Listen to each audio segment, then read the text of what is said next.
Let's get more reactions from political affairs analyst Jide Ojo, who joins us from Abuja. Now, you've listened to President Tinubu's address, and can you please tell us your thought on his response to the protest? Thank you. I think the president was, in my own opinion, quite analytical and very forthright in coming up with statistics on what he's been able to do, where things stand, and what he intends to do in the coming days, weeks, months, and years. And I feel my colleague in the civil society and the media, our responsibility is to fact check the president. I mean, I've also been part of this kind of protest in time past.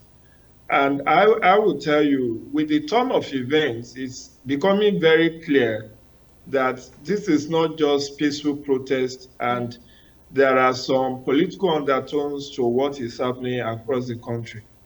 And one of such is what your lead cover story is about Russian flags being mounted in Kano and Kaduna, and the call for anarchy.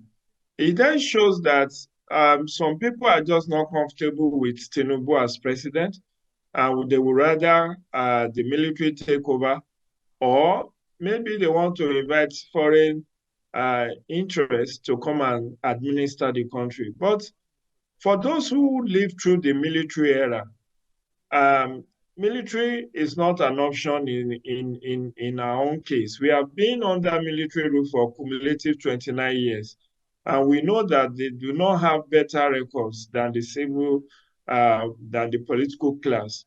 So the president has come out with statistics, and that's why I rate him, his speech has been very spot on. He told us very pointedly 97% of revenue was being used to pay to service debts before he came. Now he has reduced that to 68%. 240,000 jobs have been created through micro, small, and medium enterprises. 10 MSME hubs have been established, 5 more to be established between now and October. 10 million hectares of land to be cultivated to boost food production.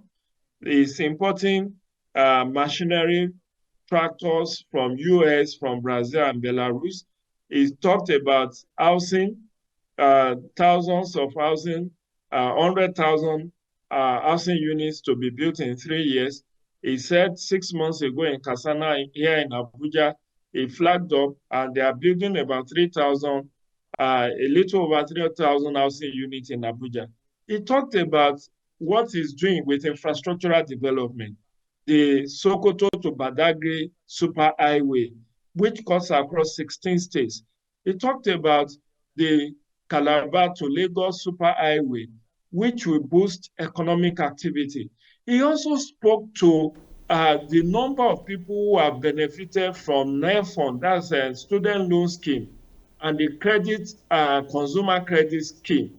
He said he has given 200 billion for consumer credit scheme and additional 50 billion, including NEFON, where he said 46 billion has been processed for disbursement to students who have applied for loan, and additional 50 billion has been approved by him to be disbursed similarly.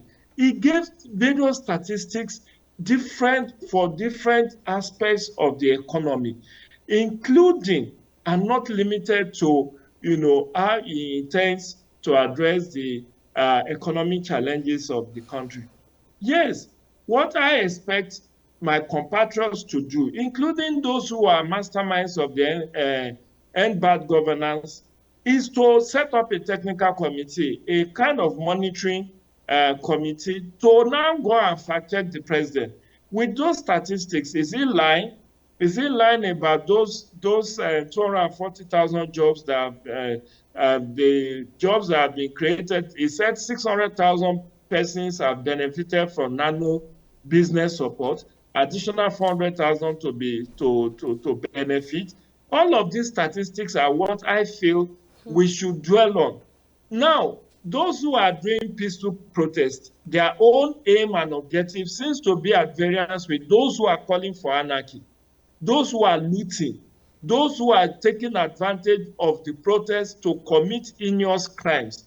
And it is these people I'm very wary of. I'm not afraid of those who are engaging in peaceful protest, but those miscreants, those hoodlums who will take advantage to loot people's businesses, supermarkets, warehouses, and all of that.